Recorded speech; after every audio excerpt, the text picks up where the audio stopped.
तो चलिए सीधे काम की बात पर आते हैं। आज के इस एक्सप्लेनर में हम सोर्स मटेरियल से निकाले गए एक ऐसे जबरदस्त और फाउंडेशनल आइडिया को डिकोड करने वाले हैं जो सच में किसी की भी लाइफ पूरी तरह से पलटकर रख सकता है। हम बात कर रहे हैं हैबिट्स यानी आदतों की। देखिए, ये समझना बहुत जरूरी है कि किसी भी इंसान की डेस्टिनी, उसकी किस्मत कोई रैंडम चांस नहीं तय करता, बल्कि उसके रोजमर्रा के छोटे छोटे एक्शंस इसे शेप करते हैं। तो पूरे फोकस के साथ आज हम ये एक्सप्लोर करेंगे कि कैसे ये छोटी छोटी आदतें इंसान की पूरी जिंदगी का रास्ता तय कर देती हैं। अब एक बहुत ही कॉमन सवाल पर गौर करते हैं। क्या लक या किस्मत सच में फ्यूचर डिसाइड करती है? अक्सर एक बहुत बड़ा मिसकंसेप्शन होता है कि जो लोग सक्सेसफुल हैं वो तो बस लकी हैं। लेकिन आज हमें इस सोच को इसी वक्त चैलेंज करना होगा, क्योंकि सच तो ये है कि अगर कोई सिर्फ किस्मत के भरोसे बैठा है ना, तो समझ लीजिए कि उसने अपनी लाइफ का स्टीयरिंग व्हील किसी और के हाथ में दे दिया है। तो इसका सीधा सा जवाब है बिल्कुल नहीं। फ्यूचर लक से नहीं बल्कि हैबिट्स से डिसाइड होता है। सक्सेस कोई जादू नहीं है जो रातों रात हो जाए। इंसान डेली बेसिस पर क्या कर रहा है, उसके वो छोटे छोटे एकदम माइक्रो डिसीजंस समय के साथ जुड़कर ये तय करते हैं कि आने वाला कल कैसा होगा। सफलता असल में हर दिन की गई उन छोटी छोटी सही चॉइसेस का ही एक बड़ा कंपाउंड इफेक्ट है। तो चलिए आगे बढ़ते हैं पहले सेक्शन की तरफ, the silent threat of bad habits और कैसे कंफर्ट परमानेंट डैमेज का कारण बनता है। अब देखिए, बुरी आदतों की सबसे खतरनाक बात पता है क्या है? वो कभी दरवाजा खटखटाकर या शोर मचाकर नहीं आती हैं। ये बहुत ही साइलेंटली, एकदम चुपचाप हमारी एनर्जी को चूस लेती हैं। इन एनर्जी ड्रेनर्स पर जरा नजर डालिए। रात रात भर फोन स्क्रॉल करना, जंक फूड खाना, आलस, हर काम को टालना यानी प्रोक्रास्टिनेशन, ओवरथिंकिंग, नेगेटिव दोस्तों के साथ रहना या फिर बस बहाने बनाना। अक्सर लोग एक ट्रैप में फंस जाते हैं, अरे बस आज ही तो कर रहा हूं। लेकिन रियलिटी ये है कि ये बस एक बार कल जाकर एक लाइफ टाइम पैटर्न में बदल जाता है। अगर बुरी आदतों के पीछे की साइकोलॉजी को समझें तो वो काफी दिलचस्प है। ये आदतें किसी अंदरूनी कमजोरी का नतीजा नहीं होती। दरअसल इनका असली कारण होता है कंफर्ट ढूंढना। जब भी कोई अनकंफर्टेबल फीलिंग आती है ना, तो एक ट्रिगर काम करता है। जैसे स्ट्रेस हुआ तो हाथ अपने आप फोन पर चला गया, उदासी महसूस हुई तो ओवर ईटिंग कर ली, बोरियत हुई तो बिना सोचे समझे स्क्रोलिंग शुरू कर दी, और अगर किसी काम से डर लग रहा है तो उसे बस टाल दिया। यही तो वो हैबिचुअल रिस्पॉन्स है। इसे ऐसे समझा जा सकता है, बुरी आदतें बस एक टेम्परेरी रिलीफ यानी कुछ पल की राहत देती हैं, लेकिन उनका डैमेज परमानेंट होता है। इसके बिल्कुल उलट अच्छी आदतें शुरुआत में बहुत स्लो और बोरिंग लगती हैं। मतलब सुबह जल्दी उठना या पसीना बहाना शुरू में किसे अच्छा लगता है, लेकिन मज़ेदार बात यह है कि यही बोरिंग अच्छी आदतें लाइफ को हमेशा के लिए अपग्रेड कर देती हैं और सफलता की एक ऐसी मजबूत फाउंडेशन तैयार करती हैं जो कभी नहीं हिलती। तो फिर सवाल उठता है कि वो अच्छी आदतें आखिर हैं कौन सी? इन्हें हम डिसिप्लिन बिल्डर्स कह सकते हैं। जैसे एक सॉलिड अर्ली मॉर्निंग रूटीन, किताबें पढ़ना, एक्सरसाइज करना, नई स्किल्स सीखना, मेडिटेशन, हेल्दी डाइट और अपने दिन की सही प्लानिंग करना। ये सभी पावरफुल हैबिट्स असल में लॉन्ग टर्म सक्सेस का पिलर हैं। क्यों?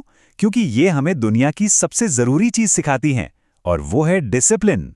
बिना डिसिप्लिन के सक्सेस की तो बस कल्पना ही की जा सकती है।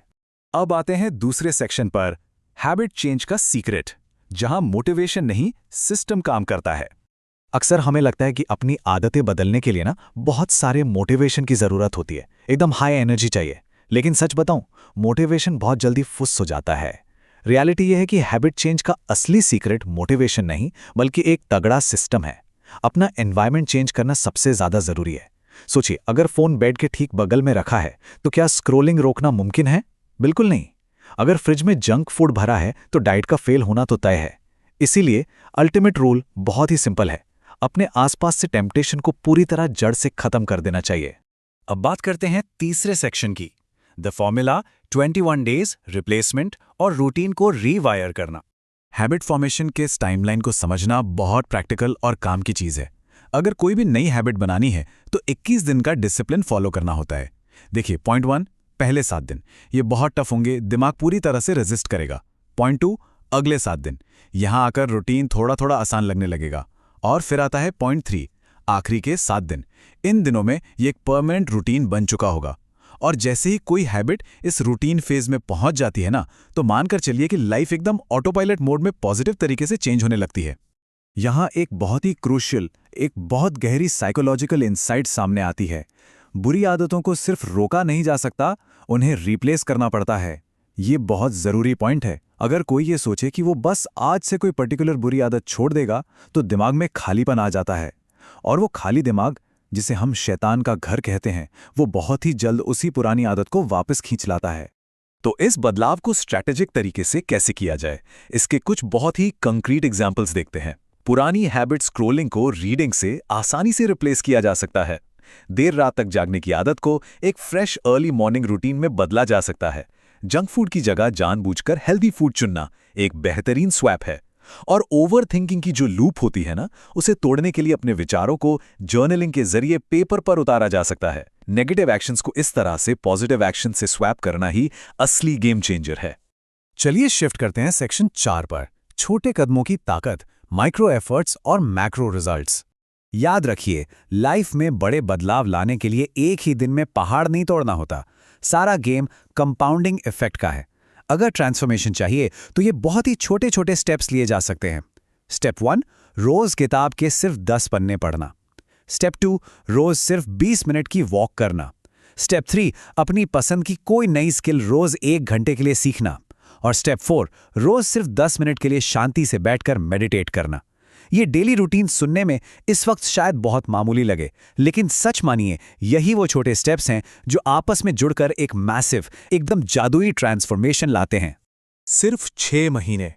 जी हाँ, अगर इन छोटे छोटे स्टेप्स को पूरी कंसिस्टेंसी और ईमानदारी के साथ सिर्फ 6 महीने तक फॉलो कर लिया जाए ना, तो ये छोटा सा एफर्ट किसी भी इंसान को पहले से बिल्कुल अलग और एक बहुत ही बेहतर वर्जन बना सकता है। लिटरली इंसान की पूरी पहचान ही बदल जाती है। और अब आते हैं अपने फाइनल सेक्शन, यानी सेक्शन 5 पर, the ultimate choice, discipline versus regret. Ultimately life में हमेशा सिर्फ 2 ही ऑप्शंस होते हैं, या तो आज डिसिप्लिन का दर्द सह लिया जाए, या फिर बाद में रिग्रेट यानी पछतावे का दर्द झेला जाए। इस कॉन्ट्रास्ट को समझना लाइफ की सबसे बड़ी सीख है। डिसिप्लिन का दर्द सिर्फ एक टेम्पररी स्ट्रगल होता है, वो थोड़े टाइम बाद खत्म हो जाता है और आदत बन जाता है। लेकिन पछतावे का दर्द, वो जिंदगी भर की सफरिंग देता है, वो अंदर ही अंदर चुपता रहता है। इसीलिए जो स्मार्ट लोग होते हैं ना, वो हमेशा डिसिप्लिन के उस टेम्पररी दर्द को ही चुनते हैं। और इसीलिए सोर्स मटेरियल से मिली इस बहुत ही स्ट्रांग वार्निंग को हमेशा याद रखना चाहिए। कल से करूंगा ये दुनिया का सबसे बड़ा ट्रैप है। अगर सच में कुछ बदलना है, लाइफ में कोई भी पॉजिटिव चेंज लाना है, तो उसकी शुरुआत आज इसी पल से होनी चाहिए। आज ही कोई एक बुरी आदत चुनकर उसे किसी एक अच्छी आदत से रिप्लेस करने का संकल्प लेना सबसे पावरफुल कदम है। कल नहीं, बल्कि अभी, इसी वक्त। तो आज के इस एक्सप्लेनर से जो सबसे बड़ी और गहरी सीख निकल कर आती है, उसे इस एक सवाल के साथ छोड़ा जा सकता है: आज कौन सा दर्द चुना जाएगा, डिसिप्लिन का या रिग्रेट का? हमेशा याद रखने वाली बात यह है कि इंसान या तो खुद अपनी आदतों को कंट्रोल करता है, या फिर उसकी आदतें उसकी पूरी लाइफ को कंट्रोल करने लगती हैं। क्योंकि आखिरकार हमारी यही छोटी छोटी आदतें ही हमारी बड़ी डेस्टिनी तय करती हैं। इस बात पर गहराई से विचार जरूर होना चाहिए।